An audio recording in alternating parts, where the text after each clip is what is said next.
If you're vulnerable to psychic damage from roguish language, stay away from these gibbering mouths. But if you intend on listening to this podcast about enriching your fantastical group hallucinations, you're too far gone already.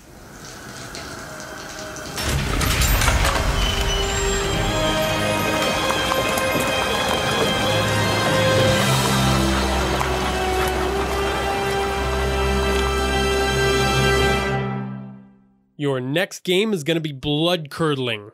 And here's why. This series is all about horror at the D&D table, and it will have 3 episodes, leading to a short fiction that ties it all together. In this, the first episode, we ask, what do we need to craft a good horror story? In the second episode, what do we need to add terror to our monsters? And in the final episode, how are fears applied to good role-playing? Welcome to the Hook and Chance podcast. I'm Travis. And I'm his brother Jordan. So, horror, terror, spook 'em ups. Sir Arthur Conan Doyle says where there is no imagination, there is no horror. So I thought that applied pretty good to the role-playing table, because it's all imagination. We're all just making shit up and pretending together. So, you're inferring that the D&D table is pretty much the greatest place to hop into horror. Yes! So here's the thing. I'm an absolute chicken shit when it comes to scary movies. I don't like horror movies. I like really good psychological, kind of spooky stories, but like abject horror, nah. What rubs you the wrong way about abject horror? I don't know. I think it just attacks my sense of calm. I'm very collected and put together usually, and it really, really messes with my ability to just keep my shit together. Like it, I don't know. It affects something deep. You got to master your fear, Travis. Don't let them control you. But I think horror is really challenging to tackle as a DM because there's a lot of elements to really, like, how do you attack your player's sense of calm and collectedness like I get when I watch scary movies? And I think that horror is tricky because it does require a specific way of building up the tension that if that's slipped for a moment, then it can all kind of tumble apart.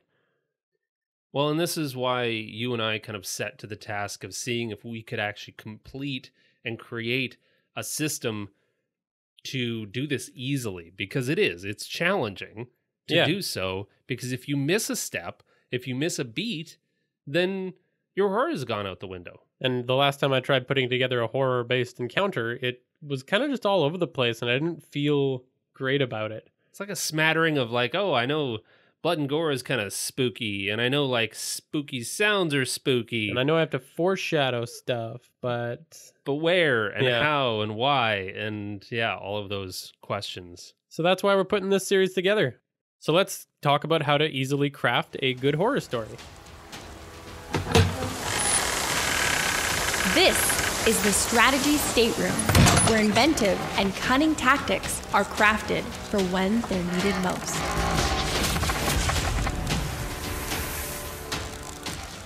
All right, so The Trajectory of Fear by Ash Law is an incredible document and definitely worth Googling. Just Google The Trajectory of Fear by Ash Law. And this is where a lot of the inspiration from this came from. Yeah, absolutely. Ash Law did such a good job putting it together. I was searching high and low for stuff that talked about the structure of horror, and so many different articles were just kind of like, well, yeah, this is scary and that's scary. And if you put it together, then it's definitely scary. It could be. It has the potential. Yeah, no, it's a lot of kind of loosey-goosey kind of stuff. But Ash Law did just a tremendous job at tackling this. And it all started kind of around the different types of horror. And you can hear Stephen King talk about different types of horror. And I think a lot of different horror authors have a different take on this, but they all kind of skirt the same 3 things. Yeah. The 3 things that are the kind of building blocks of different kinds of fear. So you got psychological terror, unnatural, and just gross out. So gross out is pretty self-explanatory. It's just like the visual, visceral, nasty stuff that pops up in these stories. Yeah, so every time you see like a bloodied handprint might be like the tiptoe into gross out, and then like disembowelment or like disgusting muck monsters or something like that kind of really disgusting wants to make you hurl kind of fear. And this kind of fear it's easy to throw in, but it doesn't stand on its own. So then you need to work it in with unnatural things that go against the natural order and feel wrong. So zombies are a big one that fall into that category. Yeah. One of my favorites is like just natural phenomena doing the opposite of what they're supposed to. So like Stephen King's Birds, I think, was a really good example of that, where it's, no, why are they behaving this way? And that just kind of kept leading into more and more and more. And you're just like, this is totally wrong. This goes against all natural rules. That's a great way to like kind of start off a story with just something that feels wrong. Yeah. So then what about psychological? Yeah, psychological horror has these aspects to questioning your own reality, feeding on fears that a person holds. Everyone would have a bad reaction to seeing gore for the most part. Yeah, unless for you're sure. a bit of a weirdo. But psychological horror feeds on things like feeling confined, questioning your reality, having your senses attacked, questioning whether or not your friends are really your friends. That kind of like deep digging into your mind. Yeah, like seeing things that maybe aren't there, hallucinations, those kind of things. And if we just use these as kind of like loose categories to put things in, it really helps. This is kind of a foundation of really understanding this next part that we're going to get into, because there is ways to approach horror in each one of these aspects. So knowing where to use them is all going to become clearer here as we go forward.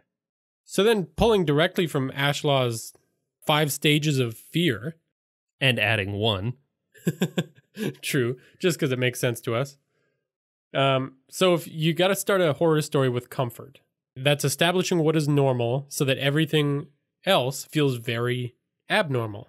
And this is really important in certain stories, especially in fantasy stories, because fantasy can take some pretty weird turns. Absolutely. What is normal, like devils running around with horns on their head, we have to establish that tieflings are totally normal. Yeah. They're not the thing to be feared.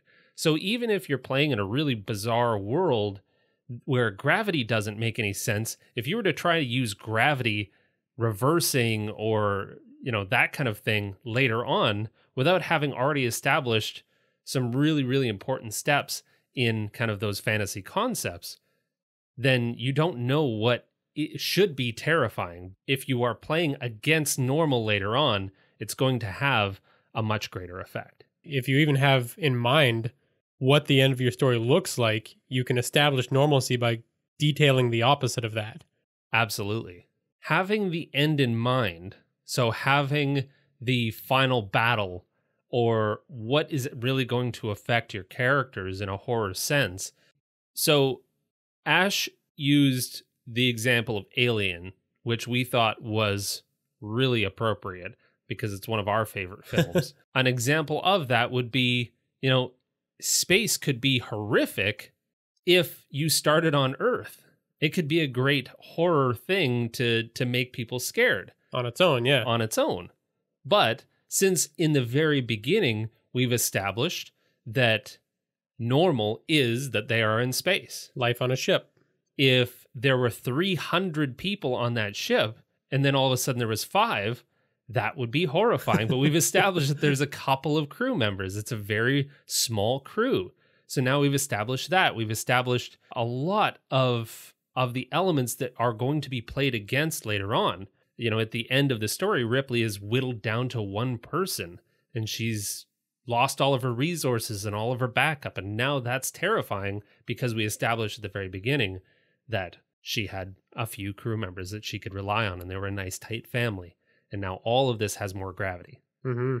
So comfort is that first step of really establishing what is normal, what is comfortable. What's the second? Then we move into unease, where we establish the threat. So basically, this is introducing the knowledge that something is not right with that normal world. It's very minor and subtle, and it just makes you feel uncomfortable. And a good example with that unease is detailed in when they get that radio signal. They get a distress beacon. Weird, distress beacon this far out. That's strange. Oh, we're going to take a detour. Okay, now I'm getting this sense of unease. This could wrong. be bad. Yeah. This could be really bad. And then what happens when they check out the distress call? Well, then you enter into a sense of dread. So now they go and they visit the planet and they find some eggs. Now there's some serious dread. There is clear evidence that this is not right. This is not a regular distress call. There's an alien ship, and we've found a whole bunch of eggs. Uh-oh. Yeah. And you're mentioning those eggs, and I like that as an example of what Ash says is a signpost, which is evidence of something bad being nearby before that actual bad thing is there. So she uses examples in her games of little red flies when there's undead around. But a ton of horror movies use this in one way or another. And those eggs, for me, say that there's aliens around. Well, exactly. And later on, like, we still haven't seen the alien. Yeah. We don't see the alien for quite some time yet. And I think there's a lot of other examples. Like, this could be something as bad as, we're investigating the bad. We're not sure if there is a werewolf indeed in this town, but now we found claw marks. Ooh, there's evidence. Yeah. Now this is real. Whereas before we were just sensing unease. There was stories, townspeople were talking about a potential werewolf, all of that kind of thing leads in that unease. But dread is where you really start, all of the evidence starts stacking up. Uh-oh, so this is really bad. Yeah.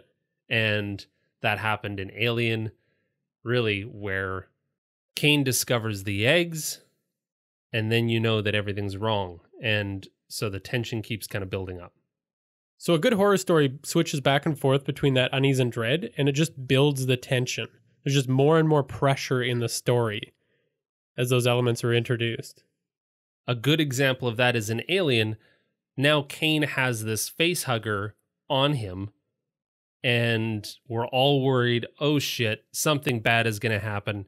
Then the face hugger falls off. Okay, that's fine. Now we're going back to unease.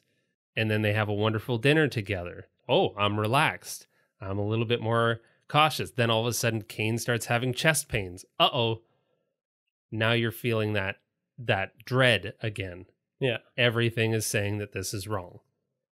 And then occasionally, movies like Alien will spike into terror. And that's the next level up, where something terrible is imminent. It's super in your face. That's where the facehugger was literally on his face. And then that culminates with horror, and that's the revelation where you meet the danger and everything seems like it's about to be destroyed. And that's when the chest burster pops out. We've used horror, and in this case, going back to our last couple of points there, now we're using gore. So we've got the gore, it's visceral, it's gross, it's bloody, it's in your face. That's why this movie made people faint in the theaters back in the 70s. It just destroyed people because it was so good at getting this across. So then once that's done, you go back to unease, dread, and go back and forth between those. Yeah. So horror is really all about meeting the danger, this like revelation. And the challenge with horror is that if you jump to horror too quick, you lose all of the tension. It immediately just releases that balloon. And you're back to, like you said, you're back to the happy dinner where everything seems like it's okay. I mean, there still might be a little bit of dread for the audience because they know what they're watching, but The characters in the story certainly don't feel it. And that's where you start building up that tension again with the unease and dread. So the terror near the end of the Alien film, what happens there? Well, for the next part of the film, we go back to unease and dread, where they're trying to find the alien inside the ship. Now it's grown up, it's an adult, and it starts picking people off. But you don't see a lot of the gore. Like, there's no horror, there's no terror. It's little tiny glimpses, and that is the terror. And then it goes back to unease and dread until the next person gets picked off. And then the entire film culminates with her trying to blow up the entire ship and get off while this alien is somewhere on the ship. And that, again, just goes back to unease and dread as she's trying to set the ship to self-destruct. And if you think back to the Alien film, it was really a very, very short window of horror. It wasn't this giant climactic fight. It was just this quick moment where she sees that it's in fact inside the escape pod with her, and then she fights it and blows it out the airlock. And as soon as she blows it out the airlock, that tension is completely gone. Everyone's happy. Oh, we can all breathe a big sigh of relief, and that's done. So what that film does so well is it doesn't show you the monster, and that's why everyone thinks that Alien is such a finely crafted horror film. So what are some other examples of films that don't quite follow this? Because I believe that there's many different ways to do this right, but we're talking about like building up really intense horror, whereas other tropes or other types of films don't really lend themselves to this. Yeah. So the whole slasher trope always involves some kind of a murderer that's on the loose. But what they do is pretty quick into it. They reveal the killer in some way or another. It's 20 minutes into the movie, and you've already seen the first teenager get picked off by the man with the giant machete. Yeah. We're not curious about how it happened. We're not curious who it is. We know the killer, and now we know what to be afraid of, but there's a lot less actual fear involved. It's still a fun movie to watch, but it evokes very different feelings than Alien does. There's not a lot of buildup in the sense of, like, you hit the comfort, you establish what normal is for all these teens in this tiny, sleepy town, and then all of a sudden you do a quick beat on dread of like, uh-oh, something bad's about to happen, and then you pretty much just bounce between terror, horror, yeah, maybe a little bit of dread, back to terror and horror. Yeah, but you barely even dip your toes into unease. You're past feeling unsettled right away into running for your life. Yeah, as soon as you see Freddy Krueger, as soon as you see Jason, all of the unease is gone. I guess that's kind of why every sequel has to just open up with with the next thing. Like the first movie in a slasher series or in one of those styles of films, that's the one with the most unease. They usually draw it out through about half the film. But ever since then, you know the monster. So you might as well just get to the good stuff of flipping back and forth between terror and horror. So that leads us to this final piece, is this matrix for horror. How do we structure all of this so it's really easy to just kind of plug ideas in, start with the end, go back to the beginning, establish normal, because we have to make a point in every one of these stages. In order to make them really powerful, we have to make a point to point out what is normal, or so that we can build up to the attack, to attack that normal, the final step of this whole thing, that horror angle.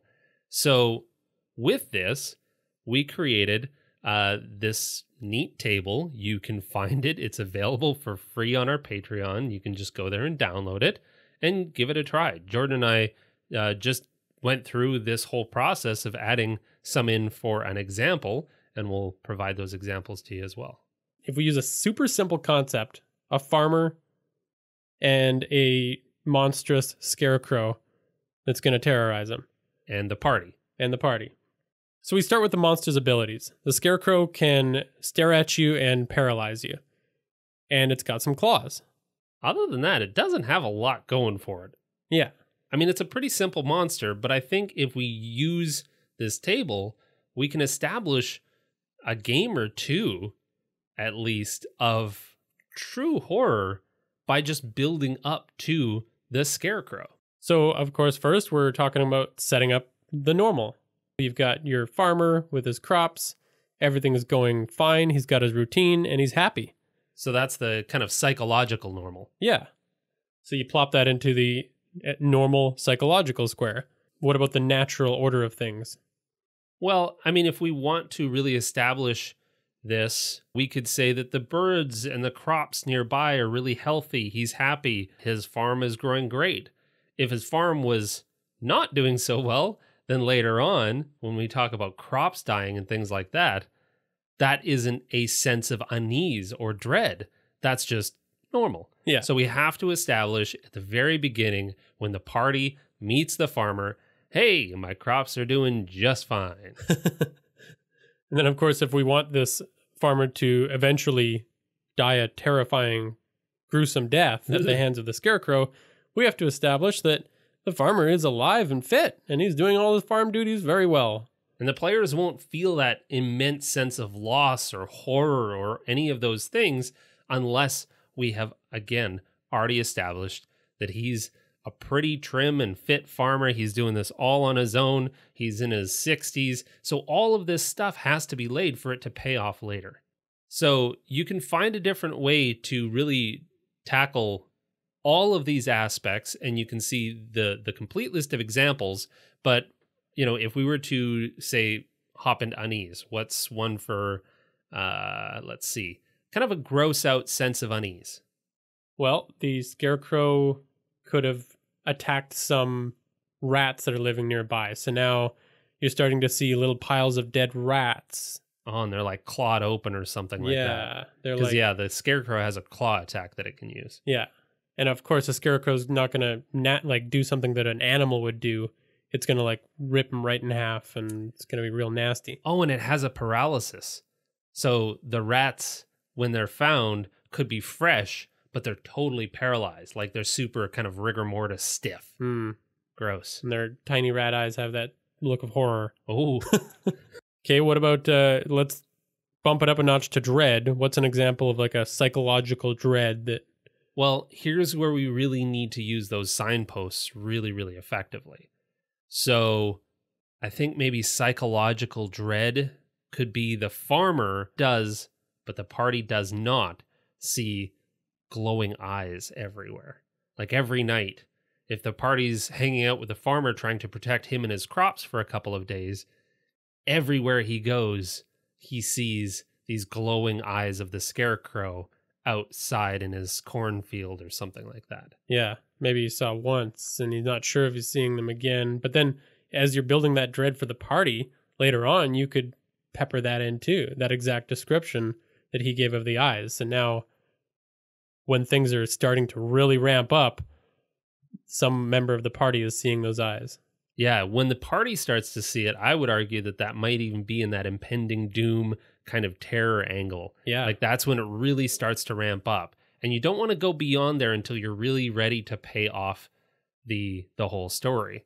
I mean, you could have for like gross out signposts, maybe his crops look fine, but they're all poisoned. They inflict temporary poison. So any party member that maybe eats them feels instantly sick, and they bite into it even though it looks shiny and beautiful, this crop, whatever they're growing, but it's full of maggots inside or something like that. Like that's that signpost impending, ugh, this is gross. Getting nasty. Okay, so then the impending doom, which is ramping up to that terror stage, and that's just before shit goes off the rails and the fight starts. So you could do a natural terror by doing, say, for some unknown reason, there is just a tornado of crows circling the entire farm for like a full 24-hour cycle. Nobody knows why. The crows are like dropping dead from exhaustion because they're just circling the farm forever. And maybe that's also creating that boundary, so it's like you're feeling more trapped. And yeah, that's good. And then finally you end the whole thing off with horror. True horror. That's the final step, which would be in the case of an RPG, an attack. Rolling initiative. Yeah. You roll that initiative, And you could do that in a lot of different ways. What's one that you could do with a scarecrow? That's when you have the scarecrow try and target a party member with its paralyzing ability. Ooh. If it works, great. If it doesn't, you could even try and have that scarecrow, fade and try again in a little bit. Keep that terror going. Yeah, kind of hunt them down. You could try to use that attack from a hidden position because it is just a gaze attack. So if it is from a hidden position, now you haven't seen it quite yet, but then you could leap into unnatural horror by even just describing the scarecrow itself, because that is unnatural. This thing shouldn't be walking and talking. And now just your description is actually paying off.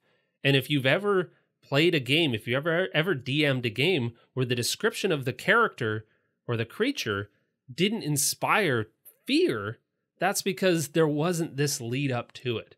Yeah. It just fell flat because, now you're just describing a chimera.